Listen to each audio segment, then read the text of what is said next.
एक छोटे से शहर में आरव नाम का एक लड़का रहता था। वह बहुत शांत स्वभाव का था। उसकी जिंदगी में कोई खास नहीं था, लेकिन उसके दिल में एक सपना था कि एक दिन वह अपनी मेहनत से कुछ बड़ा हासिल करेगा। एक दिन बारिश हो रही थी। आरव बस स्टॉप पर खड़ा बस का इंतजार कर रहा था। तभी एक लड़की भागती हुई वहां आई। उसके हाथ में किताबें थीं और बारिश की वजह से वह पूरी तरह परेशान थी। आरव ने अपनी छतरी उसकी तरफ बढ़ाते हुए कहा, अगर आपको जल्दी नहीं है तो आप मेरे साथ छतरी में खड़ी हो सकती हैं। लड़की मुस्कुराई और बोली, धन्यवाद। उसका नाम सारा था। कुछ देर दोनों चुपचाप खड़े रहे।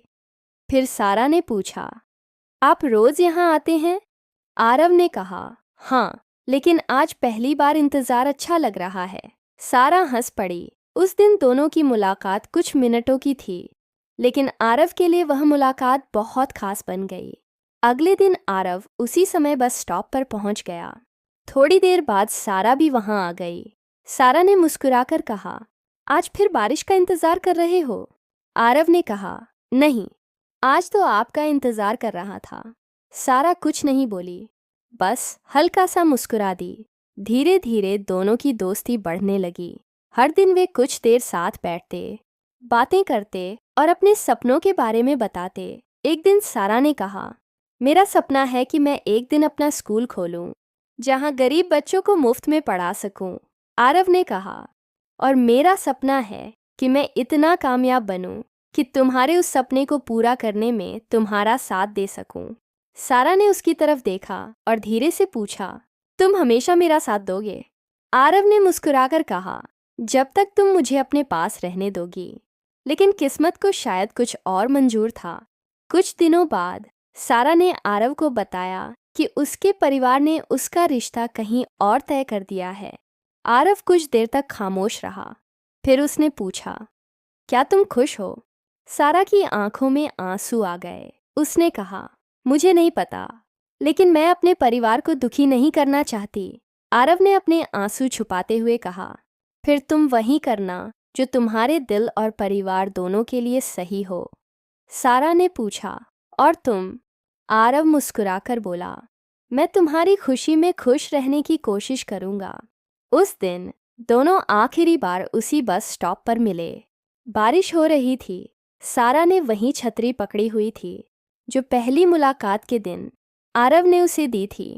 सारा ने छतरी वापस करते हुए कहा, ये तुम्हारी है। आरव ने कहा, नहीं, अब ये तुम्हारी है। शायद किसी और बारिश में तुम्हें फिर मेरी याद आए। सारा की आंखों से आंसू निकल आए। उसने बस इतना कहा, काश हमारी कहानी थोड़ी अलग होती। आरव ने मुस्कुराकर कहा, कहानियां हमेशा हमारी मर्जी से नहीं लिखी जाती, लेकिन कुछ लोग हमेशा हमारी यादों में रहते हैं। सारा चली गई।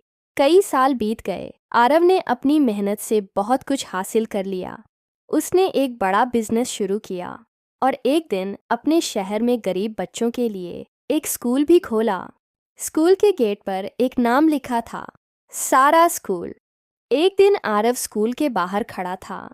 तभी पीछे से एक आवाज आई, तुमने अपना सपना पूरा कर लिया। आरव ने पलटकर देखा। सारा सामने खड़ी थी। दोनों कुछ पल तक एक दूसरे को देखते रहे। सारा ने मुस्कुराकर कहा, तुमने मेरा सपना याद रखा। आरव ने कहा, कुछ लोग दूर चले जाते हैं, लेकिन उनके सपने दिल के बहुत करीब रह जाते हैं। सारा की आंखों में आंसू थे। उसने कहा, शायद हमारी कहानी अधूरी रह गई। आरव मुस्कुराया और बोला, नहीं, हमारी कहानी ने किसी और की जिंदगी पूरी कर दी। और दोनों ने आसमान